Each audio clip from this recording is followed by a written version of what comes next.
Bonjour, bienvenue dans notre émission Emportée par la foule, émission de Dialogue RCF et Pop Finance consacrée à la finance, à l'économie participative, au crowdfunding. On commence avec Patrick Lecamus de Pop Finance sur notre chronique et on va aller dans les musées, Patrick, parce que les musées ont une façon propre de faire du crowdfunding, en particulier le Louvre, pour des sommes impressionnantes. Très impressionnantes, oui. Il y a une question qui arrivait souvent quand nous on a commencé à parler de crowdfunding, c'est pourquoi passer par une plateforme et pas le faire soi-même. Et les gens qui sont capables de faire un appel à du financement participatif par eux-mêmes sont pas très très nombreux. Il y a ceux qui le font par tradition, les ONG, les médecins du monde et sans frontières, les églises. Voilà, bon, les églises, c'est souvent du don en présentiel. Voilà, le denier du culte permet de financer les églises. Quand même. Il se fait aussi effectivement par courrier de manière ancienne et par carte bleue depuis.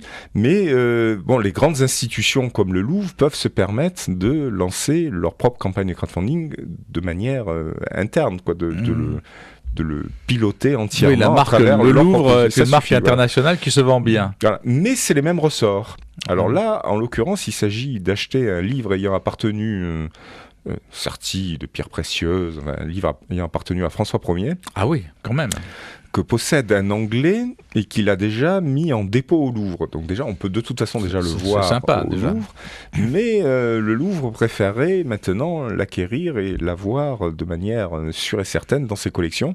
Ça coûte un peu d'argent. Et voilà, du coup, le collectionneur anglais, il a dit, ok, tu me donnes 10 millions d'euros et il est à toi. Voilà, pas de problème.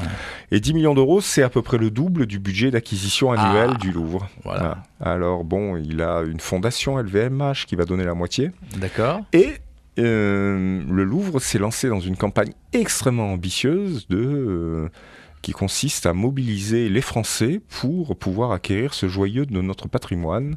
D'accord. Et il espère 1 million de la part des petits mécènes de la foule française. Donc chacun peut devenir mécène du Louvre. Voilà. Donc on a une contrepartie, non Alors, il n'y aura pas de contrepartie, je pense pas. Ah oui.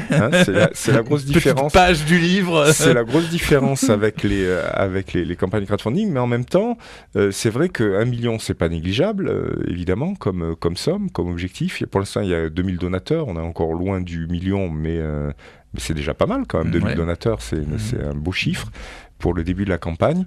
Et évidemment, ça permet aussi de mobiliser sa communauté sur le fait d'enrichir les collections de nos musées nationaux. On retient quand même une règle, c'est qu'il faut une marque forte et une communauté forte pour lever des fonds. Quoi, oui. Voilà. C'est le ressort. D'autres musées essayent aussi de s'y lancer alors. Oui, alors là, précision quand même, on a jusqu'au 18 février. C'est-à-dire qu'en même temps, c'est aussi, comme c'est des campagnes plus de mécénat et autres, c'est des campagnes qui sont un peu plus longues. Ça n'a pas les mêmes structures tout à fait temporelles que et puis c'est des grosses sommes que les campagnes de crowdfunding telles qu'on les connaît, nous, sur nos KissKissBankBank et Ulule, les Provence Booster. Voilà. Mais il y a d'autres, effectivement, il y a eu déjà des cas. Il y a eu déjà des cas au musée du Louvre, mais il y a eu des cas ailleurs. Il y a eu un financement qui s'est fait pour 1 million d'euros avec un tableau, Les Trois Grâces de Lucas Cranach. Voilà, ça c'est avec 7000 donateurs. Il y a des exemples comme ça. Un musée d'histoire naturelle également qui voulait refaire une vitrine et une restauration de sa vitrine et qui s'est tout à fait adapté aux techniques de communication moderne en lançant un hashtag Adopte un animal. Oui, d'accord. Pour refaire la vitrine des animaux empaillés. D'accord, voilà. Adopte un animal empaillé. Je suis pas sûr que ce soit enthousiasmant, mais ça a marché, non ? Ça a marché. Bonne question. C'était... je sais pas. En fait, voilà. C'est une colle. Grosse colle. J'ai mal lu ma chronique. Bien, on va passer au brève. On va retrouver une structure qu'on a rencontrée lors des rencontres du crowdfunding, si on se souvient bien, Cacha, qui prévoyait, elle, de faciliter les transferts de fonds internationaux, notamment ceux des migrants, qui sont fortement taxés par Western Union à peu près 20%, et qui disait, moi je vais faire ça très beau, pas cher, avec la blockchain. Et ça a l'air de marcher. Alors ça marche bien, et donc l'astuce de Cacha, c'est d'utiliser des technologies très modernes, peu cher pour garantir et sécuriser les transactions. Ce que peut faire la blockchain, c'est de faire à moindre coût une transaction qui est à la fois bien sécurisée, c'est-à-dire tout le monde ne peut pas regarder ce qui se passe, et en même temps bien sécurisé dans le sens où on est bien sûr qu'entre l'émetteur et le récepteur, on est d'accord. Voilà. Il y a bien, oui, l'argent part, il arrive bien au bon endroit. destinataire. Voilà. Donc ça, c'est des technologies très modernes et qui, effectivement, enlèvent un certain nombre d'intermédiaires dans la circulation de l'argent, mais la blockchain, ça peut être sur des contrats, ça peut être sur tout à fait autre chose que de l'argent.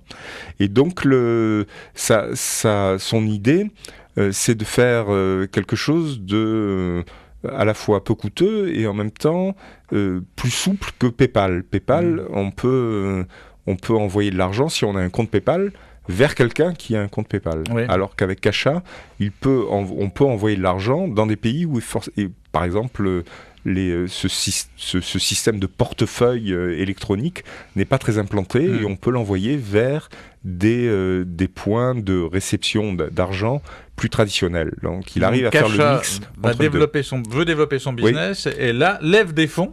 Lève des fonds de manière moderne en utilisant un des outils les plus récents de ce qu'on appelle les fintech, la technologie financière qui se développe et qui s'appelle l'ICO, c'est-à-dire l'Initial Coin Offering, qui fait référence à ce que à l'IPO, qui est l'introduction en bourse. Voilà, l'IPO, c'est l'Initial Public Offering, c'est l'introduction en bourse.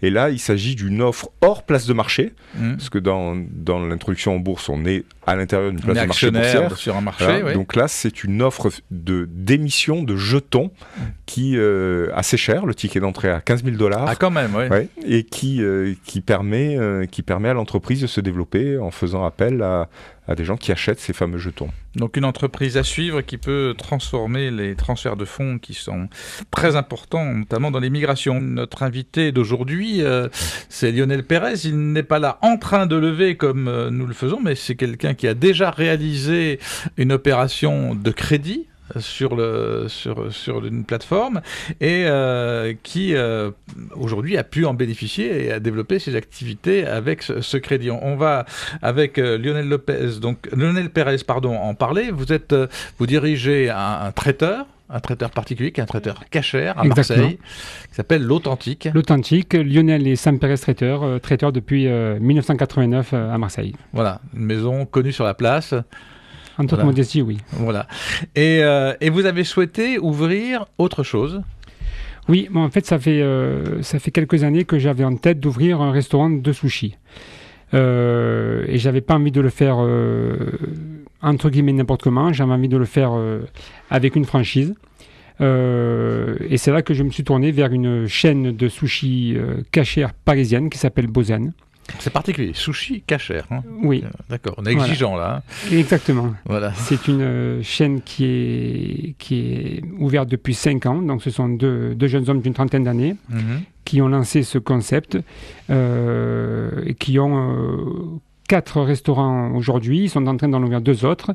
Donc avec le mien sur Marseille, ça va faire 7. Donc c'est une chaîne qui commence à être importante. D'accord. Pourquoi il vous fallait un investissement important ? Pourquoi ? Pour le local, pour les travaux. Il fallait combien globalement ? Il fallait à peu près 250 000 euros. Quand même. Voilà. Ouais. La banque avec laquelle je travaille depuis des années ne m'a pas suivi. J'ai même pas une réponse. J'ai pas une réponse négative. J'ai même pas une réponse. Alors que j'ai des bilans très positifs depuis des années. Je me suis tourné vers d'autres banques. J'ai essuyé plusieurs refus. Et ensuite, je me suis tourné donc vers Uniland. Donc Uniland, plateforme de crédit. Oui. Là, vous avez demandé ? J'ai demandé 150 000 euros, en fait, et Uniland m'a expliqué que c'était un montant trop important et m'a proposé de monter un dossier pour la moitié et en parallèle demander l'autre moitié à la BPI, Banque publique d'investissement. D'accord. Et en fait, public qui accompagne les entreprises. Voilà. Oui. Et en fait, les deux organismes étaient conditionnés. L'un m'accordait le prêt que si l'autre en faisait de même. D'accord. J'ai eu les deux réponses. Il fallait que les deux fonctionnent. Exactement. Tout s'est bien passé. Les deux ont ont fonctionné. Et c'est que dans l'étape d'après, quand les deux m'ont donné leur accord, que ma banque personnelle, plus d'années, là, ils ont rajouté. Voilà. Les arguments du cœur. Hein. Voilà, exactement. Voilà. Donc, comment ça s'est passé cette levée de fonds sur Unilen? Parce que c'est nouveau pour vous. Vous étiez un prêteur, vous ne connaissiez pas forcément le crowdfunding. Alors, concrètement, la société Unilen que j'ai contacté m'a demandé bien sûr mes bilans, des documents personnels sur ma situation personnelle, etc. Mais je pense que c'est mes bilans de la société de l'Authentique que j'ai depuis des années qui ont eu un poids important, parce que j'ai des bons bilans depuis des années. Et donc ils ont monté un dossier et ils l'ont mis en ligne. Et là par contre ça a été d'une vitesse vertigineuse en quelques heures. Non, en quelques heures. En quelques heures. Incroyable. Ah oui. Les 75 000 donc là, 75 000 euros, voilà. cash machine. Voilà. Et là, du coup, BPI France qui tombe. Voilà. Et votre banquier, tout d'un coup, qui a un grand sourire. Exactement. Et en 8 jours, j'ai pu avoir les fonds et lancer mon Monsieur projet. Pérez, vous voulez combien? Exactement. Voilà. C'est incroyable. Donc, vous avez ouvert ce restaurant 193 avenue du Prado. Restaurant Bozen, restaurant sushi, donc à Marseille, sur la célèbre avenue du Prado. Voilà.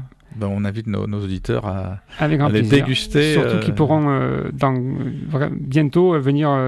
On a une terrasse qui est en train de se construire, donc en plus du très beau restaurant qu'on a, une terrasse sur laquelle ils pourront déjeuner et dîner. Donc un exemple tout à fait intéressant parce que on dit souvent que le crowdfunding intervient là où les autres ne peuvent pas intervenir. C'est-à-dire là où c'était bloqué parce que à partir du moment où votre banquier vous dit non, ou vous faites le tour des banques, ça ne marche pas, vous dites finalement je dois renoncer à mon projet. Et tout d'un coup il y a une possibilité. Pas forcément sur toute la somme, mais sur une partie de la somme qui débloque le tout. Exactement, qui a déclenché le reste. Voilà. Belle leçon et bravo d'avoir eu le courage de se lancer dans cette opération nouvelle pour petite entreprise comme la vôtre. Merci d'avoir suivi cette émission. Merci d'avoir été notre invité. On remercie Corentin Aubry qui assure le son, Guillaume Baudouin qui assure l'image. On vous donne rendez-vous la semaine prochaine. Vous pouvez retrouver cette émission sur rcf.fr. Vous pouvez retrouver les images sur notre chaîne YouTube. À bientôt.